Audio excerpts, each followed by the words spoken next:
सुल्तान खान, अब तुम्हारे भागने का समय आ गया। तुम्हें भगा भगा कर हम तुम्हें ऐसी मौत देंगे कि तुम्हारे पूर्वजों की आत्मा तक कांप उठेगी। तुम्हें मारकर हम अपनी मातृभूमि का एक एक कण मुक्त करवाएंगे।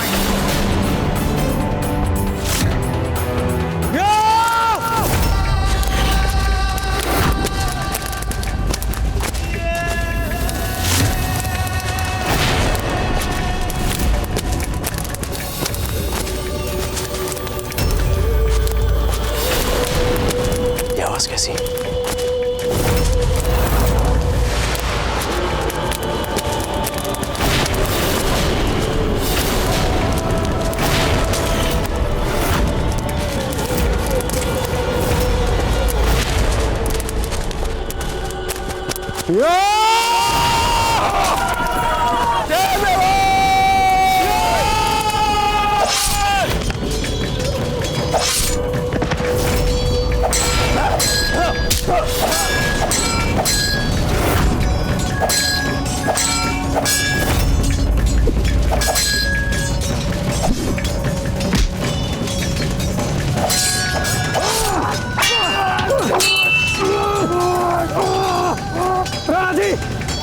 अब हम इनका सामना ज्यादा देर नहीं कर पाएंगे।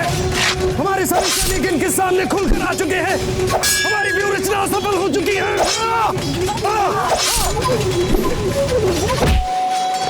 इतनी सारी फौज कहां से आ गई हमारी? ये थी शहंशाह की शानदार जंग की तजवीज। खुशामदीद भगवान दास जी, खुशामदीद। सचमुच आप किस्मत के धनी हैं। सही माने में सभी राजपूतों में सबसे अक्लमंद हैं आप, जिसने सही वक्त पर सही खेमे में शामिल होने का फैसला किया। अब देखो ना, तुम्हारा शहंशाह इस पूरे बर्रे सगीर में सबसे ताकतवर हुक्मरां बनने जा रहा है। देखो अपनी आंखों से कैसे हार रहा है मेवाड़। शहंशाह, मैंने तो सदैव आपके विजय और उत्थान के लिए ईश्वर से प्रार्थनाएं की है। हाँ, पर आपका बेटा, आपके बेटे में वो दानिशमंदी और साफ ख्याल नहीं नजर आ रहे हैं हमें। कभी कभी ना उम्मीद कर देते हैं वो हमें अपने उलझे हुए ख्यालों से। ऐसी क्या बात होगी, आप हमें बताइए। हम आपको वचन देते हैं कि शीघ्र उनको उचित मार्ग पर ले आएंगे। नहीं, इसकी कोई जरूरत नहीं है। वैसे तो हमारे सबसे काबिल वजीर हैं वो। बस हो सके तो कुछ वफादारी के 2 नुक्ते समझा दीजिए उन्हें। ऐसा ही होगा जहांपना।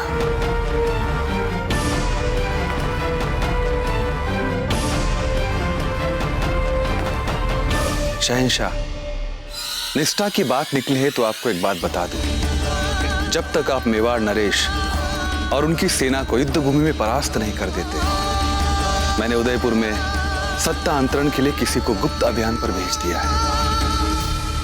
बहुत खूब। कौन दे रहा है इस मुहिम को सरअंजाम? वही जो प्रताप से मिले अपमान का बदला लेने के लिए सबसे अधिक आतुर था। चित्तौड़ का किलेदार आसिफ खान। बहुत खूब, बहुत खूब।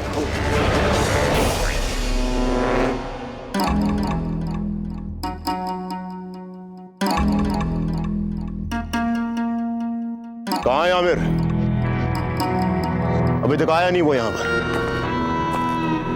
सलाम वालेकुम हुजूर आला। वालेकुम अस्सलाम आसिफ। यही चूहे हैं वो? जी हुजूर, ये वही चूहे हैं, आफती ताउन वाले। जैसा आपने कहा, हमने दूर दराज के गांव में इन चूहों को छोड़ दिया।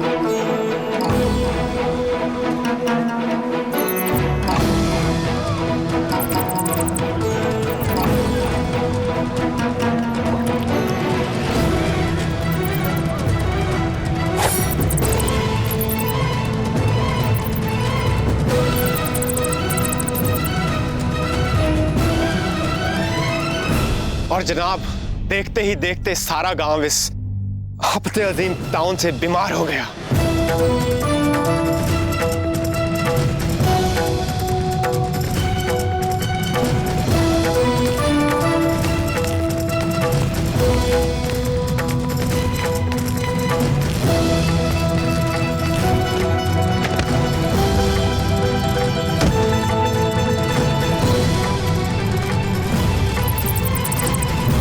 माशाअल्लाह मेरा।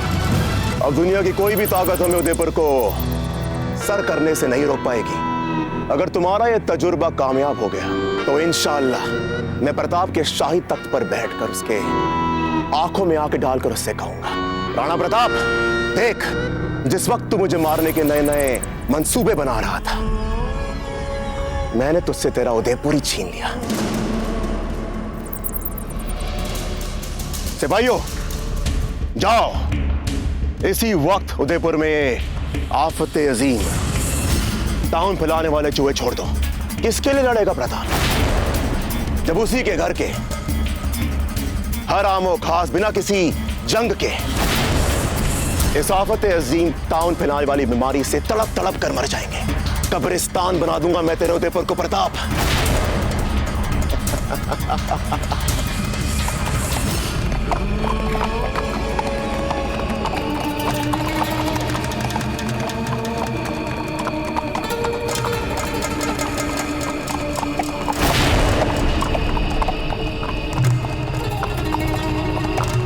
ये तो शहजादा अमर सिंह है। हुजूर से पकड़ लेते हैं। नहीं, प्रताप को अपने और अपने पुरखों के वीर होने का बड़ा घमंड है ना, तो मरने दो उसके बेटे को चूहे की मौत। क्या बिना किसी को कहे, बिना हमारी अनुमति के आप युद्ध के मैदान में चले गए? आपके इस मूर्खतापूर्ण आचरण के लिए मेघा को अपने प्राण गंवाने पड़े। लज्जित होना चाहिए आपको। दाजीराज, हम बहुत शीघ्र ही अपने आप को आपकी दृष्टि में सिद्ध करके दिखा देंगे। हम दिखा देंगे हम कोई बिगड़े हुए आवेगी बच्चे नहीं हैं। सच्चे देशभक्त हैं हम भी। ऐसा देशभक्त जो किसी भी शत्रु को अपने घर से बाहर निकाल फेंकने की शक्ति रखता हो।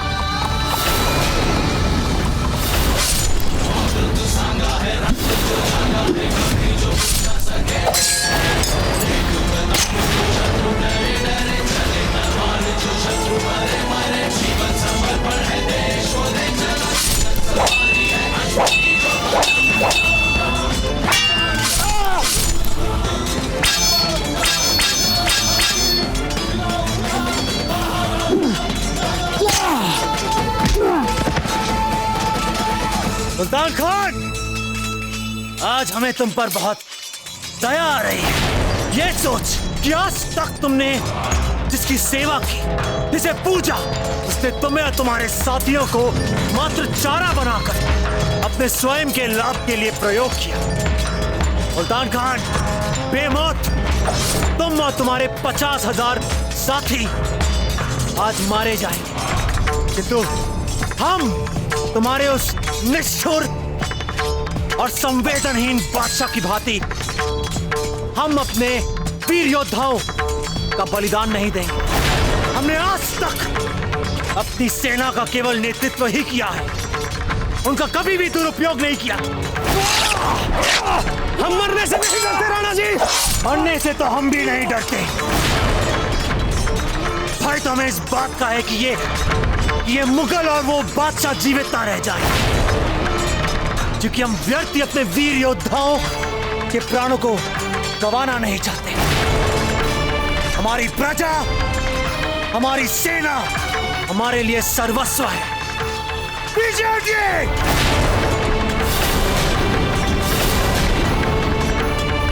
पीछे हटो।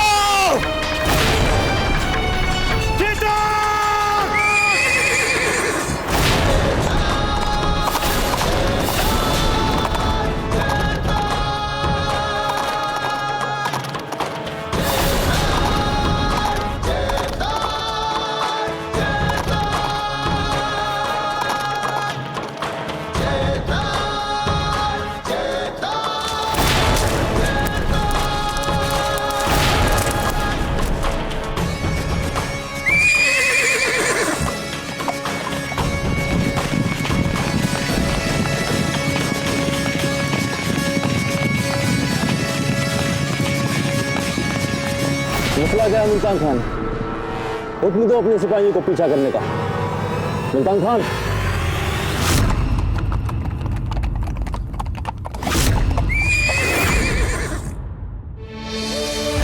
पूंजा जी, आप इतनी अतुल्य हानि होने के पश्चात आप यहाँ क्या कर रहे हैं? इस समय आपको अपने अपने परिवार, अपने भीड़ साथियों के साथ होना चाहिए। आप कृपया लौट जाइए। हानि तो आपकी भी कम नहीं हुई थी राणा जी, फिर भी आप लड़ रहे हैं ये विकट युद्ध।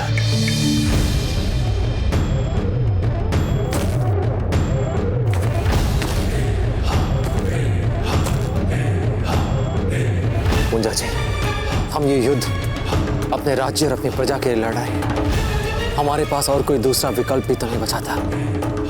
क्या करते हैं? और वैसे भी आपने आज तक हमारे लिए कई बलिदान दिए। हम आपके इस उपकार का ऋण कैसे चुकाएं? हमें नहीं लगता कि इस जन्म में या अगले किसी भी जन्म में हम इस ऋण को चुका पाएंगे। सदैव आपके ऋणी रहेंगे हम। हमारा आपसे विनम्र निवेदन है, कृपया अपने जंगलों में लौट जाइए। बस बहुत हुआ। ये कैसी बातें कर रहे हैं राणा जी आप? एक तरफ तो आप हमें अपना मित्र कहते हैं और दूसरी तरफ जब हम आपके संकट को अपना संकट कहते हैं तो आप उसे उपकार का नाम दे रहे हैं। मित्रों में उपकार कहाँ होता है राणा जी? हम तो सीधे साधे जंगलवासी हैं, जिसे एक बार अपना कह दें फिर उसका संकट भी हमारा और उनका दुख भी हमारा। मुल्तान खान, हुक्म दो अपने सिपाहियों को, वरना मजबूरन फौज की कमान हमें अपने हाथ में लेनी पड़ जाएगी। और अगर हम यहाँ थोड़ी देर और रुके मुल्तान खान, तो हमारे दुश्मन को फिर से तैयार होने का, हमारे खिलाफ नई नई तजवीज इख्तियार करने का फिर से वक्त मिल जाएगा। और इस वक्त हम अपने दुश्मन को किसी भी कीमत पर जरा सा वक्त भी नहीं दे सकते। बहलुल खान, हमें पहले क्यों नहीं बताया गया कि शहनशाह की जंगी तजवीज के तहत मेरे बहादुर सिपाहियों को इस तरह से बेमौत मरवाया जाएगा? ये कैसी जंग है जिसमें हम अपने लिए ही लड़ने वालों की परवाह ना करें?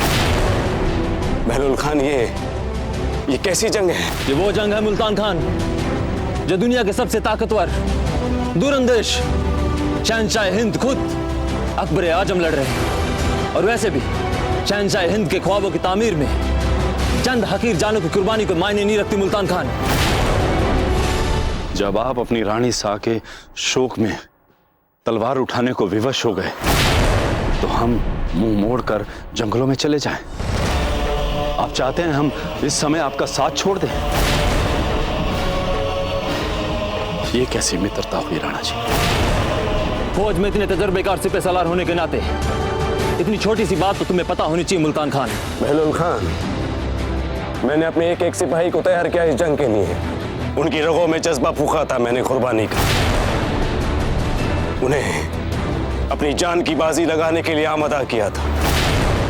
हम तो वापस लौट रहे थे शिकस्ता हाल। उन्हें फिर से नए जोश के साथ दोबारा दुश्मनों पर हमला बोलने के लिए मनाया हमने। मेरे इन तमाम बहादुर जाबाज सिपाहियों को गाजर मूली की तरह कटवा दिया तुमने इन दुश्मनों के हाथों। ये ठीक नहीं हुआ। हम जीत चुके हैं जंग का पहला दौर और यही बात मायने रखती है। इसके अलावा हर बात बेमानी है। रही बात हमारे वीर भीलों की और हमारे पुत्र के बलिदान की, तो उन्होंने इस बात पर अपने प्राणों का बलिदान दे दिया कि राणा जी रानी शाह की अस्थियां विसर्जन करने गए हैं। उनके पीछे कोई शत्रु उनकी मातृभूमि की तरफ बुरी दृष्टि से देख कैसे सकता है? जब एक बार राणा जी ने, मेवाड़ के राणाओं ने हमें अपने गले लगा लिया, तो आप ही बताइए राणा जी, हम आपके दुख से अलग कैसे हो सकते हैं? मेरे वीर भील और मेरे पुत्र के बलिदान को अर्थ तभी प्रदान हो सकता है जब हम आपके साथ कंधे से कंधा मिलाकर इन मुगलों के विरुद्ध लड़ें, उन्हें पाठ पढ़ाएं।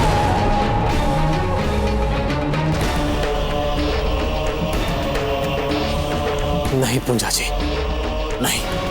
यदि हम आपके साथ आपके जंगलों में चले गए तो आपकी स्त्रियों और आपके बच्चों पर मुगलों का संकट छा जाएगा और ये उचित नहीं है, ये कदापि उचित नहीं है। हम भील हैं राणा जी। हम भीलों के बच्चे और उनकी वीर माताओं को पता ही नहीं कि डर क्या होता है। हम डरना नहीं जानते। इसलिए मैं आपसे विनती करता हूं कि आप चलिए हमारे साथ हमारे जंगलों में। हम वहां मुगलों के विरुद्ध तैयारी करके उन पर आक्रमण करेंगे। ये जंगल हमारा घर है राणा जी, हमारे घर आइए। सच में पूंजा जी, आप मित्रता के एक अद्भुत प्रतीक हैं।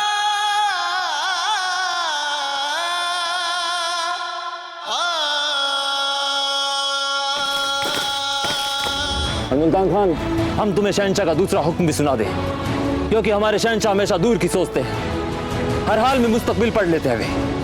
और उन्होंने मुझे हुक्म दिया था कि अगर तुम जंग के बाद ऐसे ऐसे फिजूल के ख्वाब ख्यालों में उलझो तो सर कलम कर दूं मैं तुम्हारा। हुक्म तो यही मिला है मुझे, अब तय तुम्हें करना है कि तुम्हें अपनी जान देनी है या प्रताप की जान लेनी है। सिपाहियों, आगे बढ़ा जाए।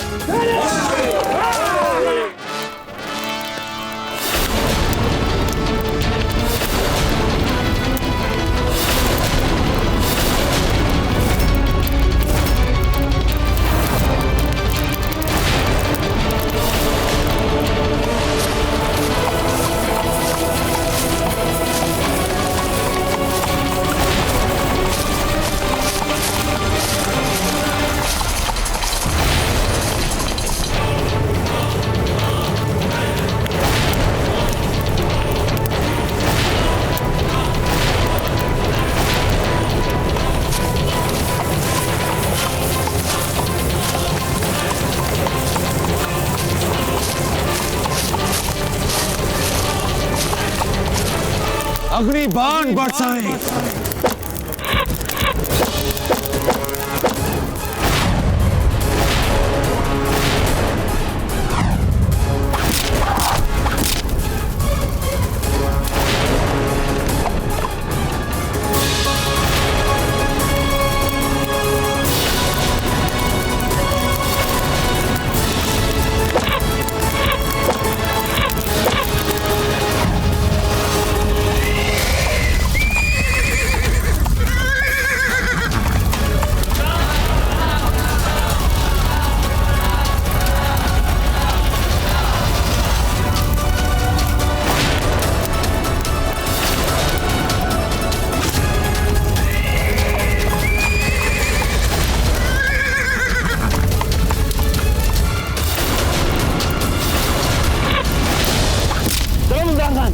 निकलना पड़ेगा हमें।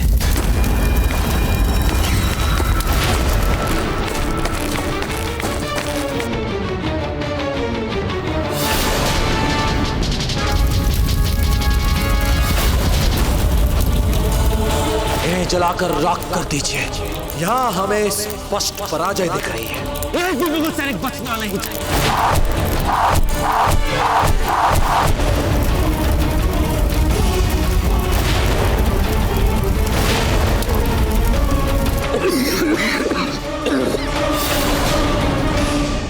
भीलों और राजपूतों ने जंगल में मुगल फौज को अपने आतिशी तीरों की मदद से आग के हवाले कर दिया। हमारे तकरीबन 30,000 सैनिक बहादुरी से लड़ते हुए शहीद हो गए हैं। अब इस वक्त सूरत हाल ये है कि मुल्तान खां और बहलोल खान बमुश्किल अपनी जान बचाकर पहाड़ियों में छुपे हुए हैं। हुजूर, जब से ये जंग शुरू हुई है, हम एक के बाद एक मुश्किलों का सामना करते चले जा रहे हैं। जो मामला एक दिन में होना चाहिए, उसके लिए हम काफी वक्त जाया कर चुके हैं। गुस्ताखी माफ हुजूर, पर अब जब से भीलों के साथ प्रताप भी यहाँ मिला है, हमारे नुकसानात बढ़ते जा रहे हैं।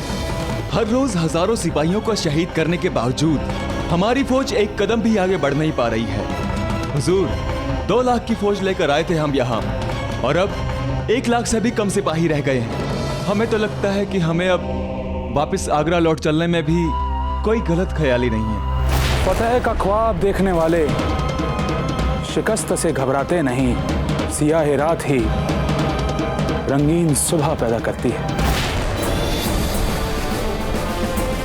फिर से तुम्हारे बेखौफ मिजाज देख बहुत अच्छा लग रहा है काजी खान।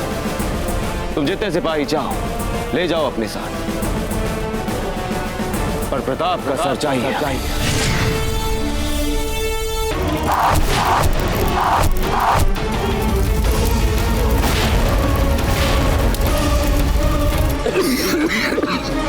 राणा जी, यदि आप हमें आदेश दें तो आज हम आगे बढ़कर हमारा सारा भूभाग जो मुगलों ने हमसे छीन लिया था, हम उन्हें पीछे धकेल कर वापस ले लेंगे। उत्साह अच्छी बात है झाला जी, किंतु अधिक उत्साह ठीक नहीं, क्योंकि अधिक उत्साह में व्यक्ति कभी ठोस सत्य को कभी देख नहीं पाता, और सत्य केवल यह है कि हम संख्या में मुट्ठी भर है, और वहां मुगलों का जमावड़ा शस्त्रों की संख्या में हमारे सामने खड़ा हो सकता है, और ऐसी स्थिति में हमें ठोस सत्य कभी भूलना नहीं चाहिए। हम आपसे नहीं, राणा जी से बात कर रहे हैं। लाला जी, टूडा जी जो कह रहे हैं उसमें ठोस सत्य है, बिल्कुल ठीक कर रहे हैं। क्योंकि युद्ध के तात्कालिक परिणाम के बाद वो मुगल बौखला गया होगा, और पूरी संभावना है ये मुगल सैनिकों की एक भारी संख्या हमारी ओर भेजेगा। उसे जो करना है वो कर ले, किंतु हमें इन जंगलों का सदुपयोग करना है, जिससे कि हम इस भारी संख्या को मुंह तोड़ उत्तर दे सके। आशा है झाला जी आपने राणा जी की बात अच्छे से सुन ली होगी। यदि आप पहले ही हमारी बात सुन लेते तो राणा जी का समय यूं व्यर्थ न करते।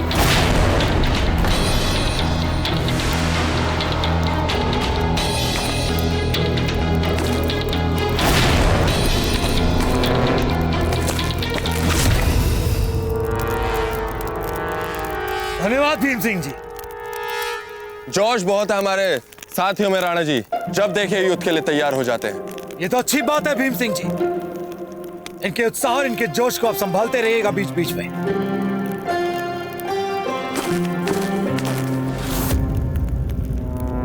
बहरुल खान, क्या है? हम कब तक यूं इन चट्टानों के पीछे छिप के बैठे रहेंगे? कब आएगी हमारी मदद के लिए फौजी खुमुख? आएगी मुल्तान खान, आएगी। उसके दरबार में देर है, अंधेर नहीं।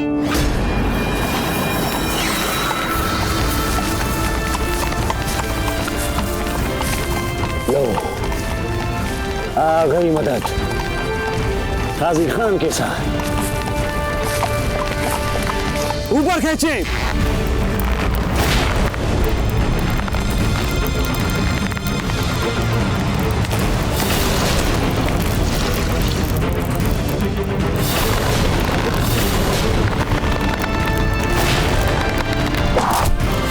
यार रस्सी बांधो।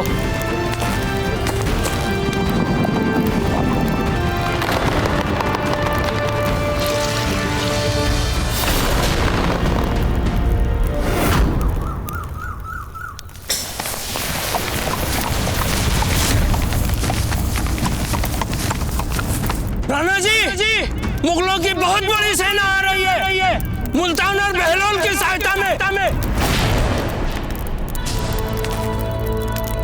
इसमें आश्चर्य क्या बात है? ऐसा होना निश्चित ही था। अब हमें अपना सारा ध्यान अपनी सुरक्षा व्यवस्था को और तो दूर बनाने में केंद्रित करना होगा।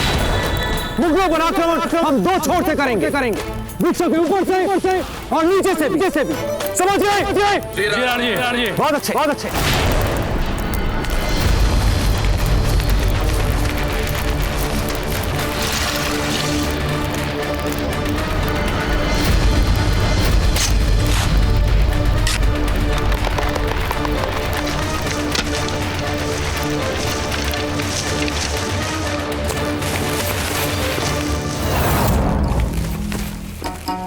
अस्सलामुअलैकुम काजी खान। अस्सलाम वालेकुम। क्या बताएं काजी खान आपको, हमने सोचा भी नहीं था कि ये लोग पेड़ों की ऊंचाई से हमला करेंगे हमारे ऊपर, और यही किया इन्होंने। हमारी पूरी फौज को जलाकर खाक कर डाला। वे लोग तीरों पर ना जाने कौन सी जलाने वाली चीज बांध के फेंक रहे थे हमारे ऊपर। जैसे वो तीर हमारे ऊपर गिरते हमारे चारों तरफ आग ही आग लग जाती। बड़ा ही खौफनाक मंजर दरपेश किया हम मक्का ने। बहरुल खान, हमें लगता है कि वो जो जलाने वाली चीज थी उनके पास यकीनन खत्म होगी, वरना वो हमें क्यों जिंदा छोड़ दे? बोल चुके। हम लोग उन पे दो तरीकों से हमला करेंगे। हमारी फौज का पहला दस्ता उनके पेड़ों के उन शाखों पे हमला बोलेगा जहां पे छुपकर उन्होंने आप पर आतिशी कहर बरसाया था, ताकि वो जहां कहीं भी छुपे हों वहीं पे हलाक हो जाएं। और हमारी फौज की दूसरी टुकड़ी जमीनी रास्ता साफ करते हुए जंगल में जाएगी, गहरे तक, उन मेवाड़ी चूहों और भीलों को सफाया करने के लिए। उम्मीद करते हैं कि इस बार प्रताप ने कुछ ना कुछ नया जरूर सोचा होगा हमारे लिए, क्योंकि अगर इस बार उसने हमें ये इज्जत ना बख्शी, खुदा कसम खफा हो जाएंगे हम उस पर।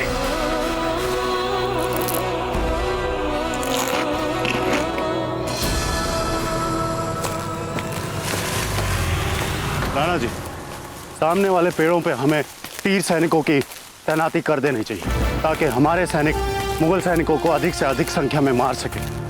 यदि हमने उन्हें जंगल में घुसने से पहले ही नहीं रोका तो वे जंगल के भीतर तक घुस आएंगे, जो हम नहीं चाहते।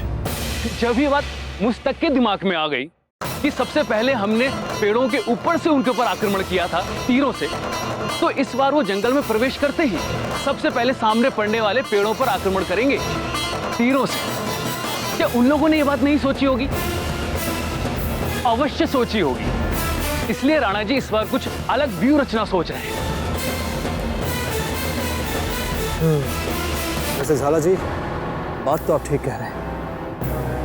कालीवान जी, और कसकर खींचे।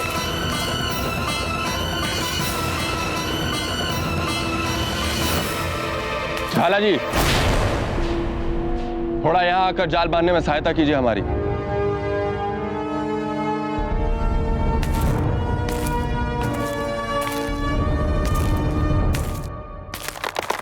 राणा जी, मुगलों की सेना हमारी ओर बढ़ रही है। ऐसा तो होना ही था।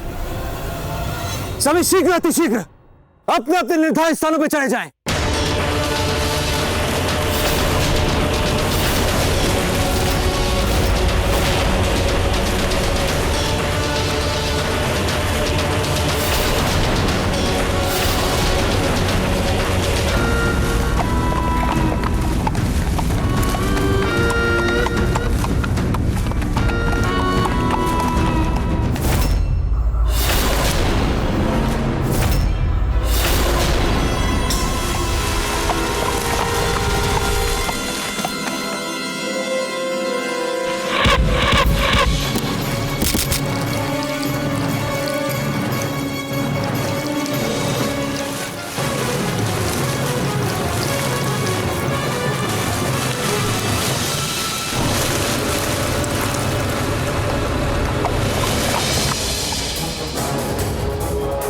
ये कैसा मजाक हुआ? ये क्या चिपचिपा सा गिरा दिया है हम पर? अरे मियाँ, ये तो जंगली शहद है। शहद पे ध्यान नहीं देगा कोई सिपाही। आगे बढ़ते चलो। जी हुजूर।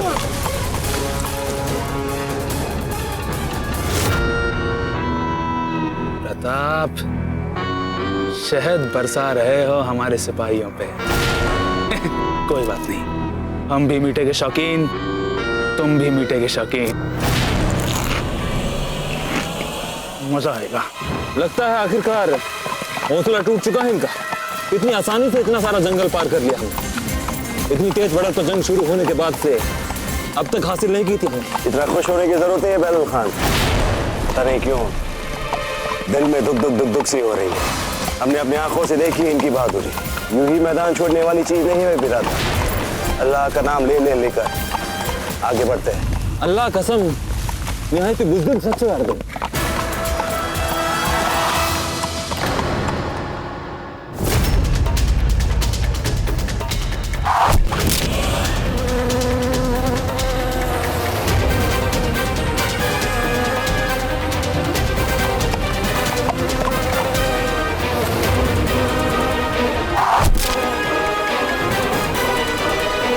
या खुदा, ये तो मधुमक्खियां आ रही है हम पे हमला करने।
लो जी, उतार दिया तुम्हारा एहसान। ठीक है, युद्ध पे ध्यान दीजिए।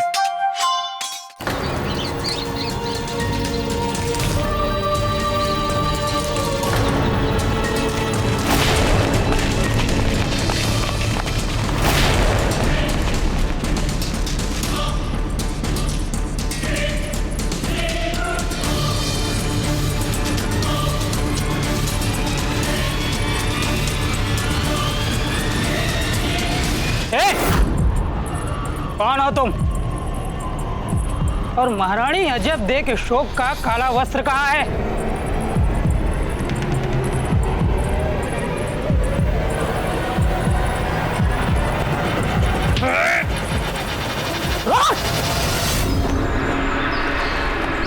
क्या हुकुम?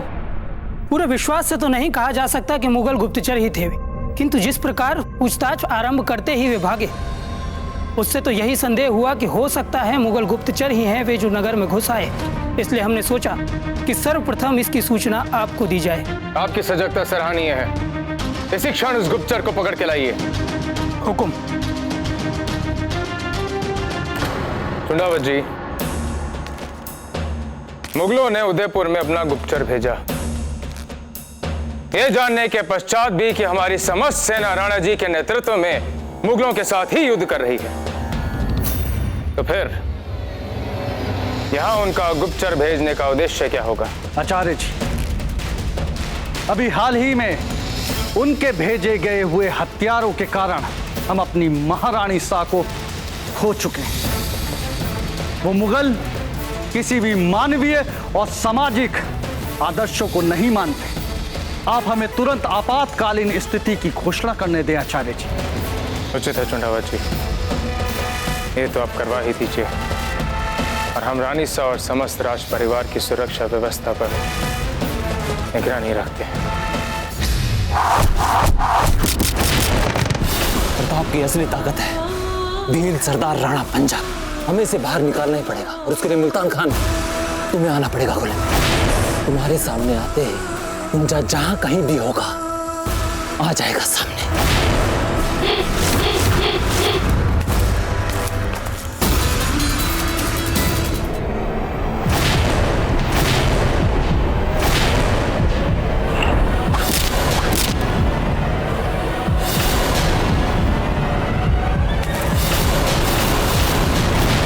मुल्तान खान जैसा एक वरिष्ठ सेनापति जो इस प्रकार हमारे सामने कैसे आ गया?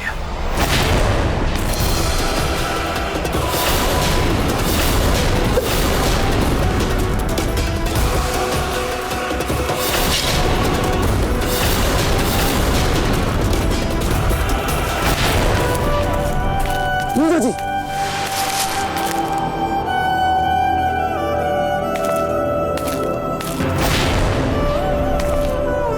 आओ पूजा भी लाओ। कसम खुदा की, तुम्हें मारने में भी उतना ही मजा आएगा जितना कि तुम्हारे बेटे को मारने में।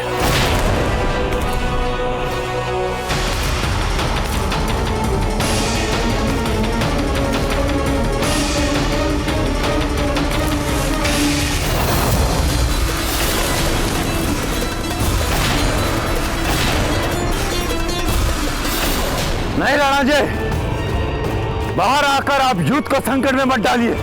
मेरे बेटे के हत्यारे इन मुगलों के लिए मैं अकेला ही बहुत हूं।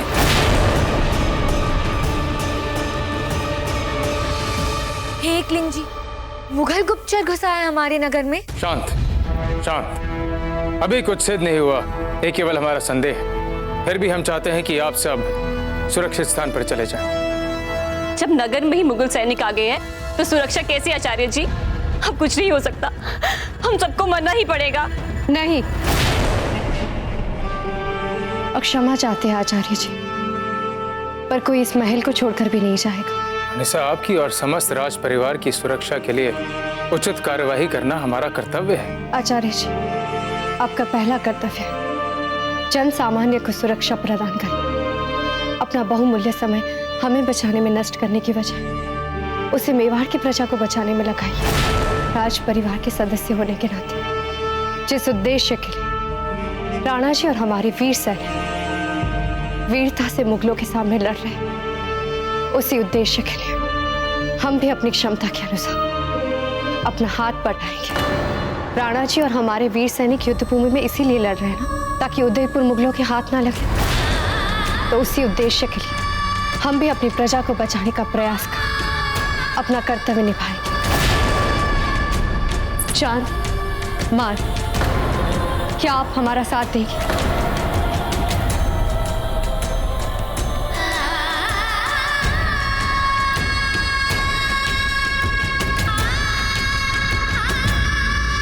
इस समाज में नारी अपनी प्रजा की सुरक्षा के लिए शक्ति का रूप ले लेती है, तो समाज पे कोई भी अड़चन, कोई भी समस्या आशा की किरण के साथ ही लुप्त हो जाती है। खंबागणी हुकुम, कुंवर अमर सिंह जी पधार चुके हैं।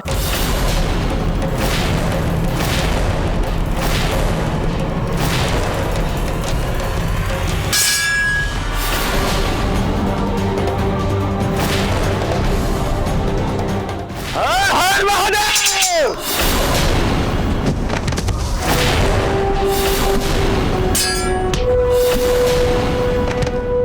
हल्दी घाटी के प्राण में हम लहू लहू लहरा देंगे। हल्दी घाटी के प्राण में हम लहू लहू लहरा देंगे। हम गोल भील हम रक्त ध्वजा फहरा देंगे। हम गोल भील हम रक्त ध्वजा फहरा देंगे। बहुत अच्छे पूजा जी।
जी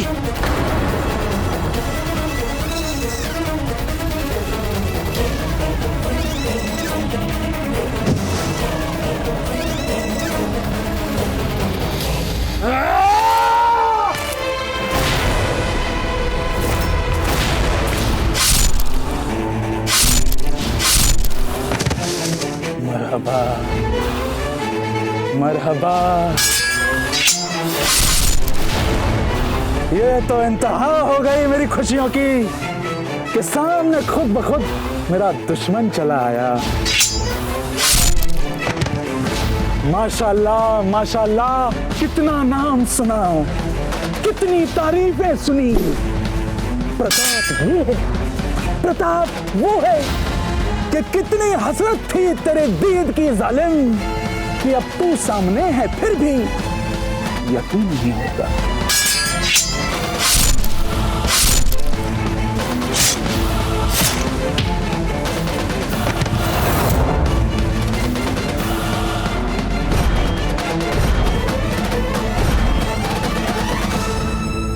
मेवाड़ के वीर महाराणा प्रताप के जीवन को करीब से जानने के लिए चैनल को सब्सक्राइब करें और बेल आइकॉन दबाना न भूलें।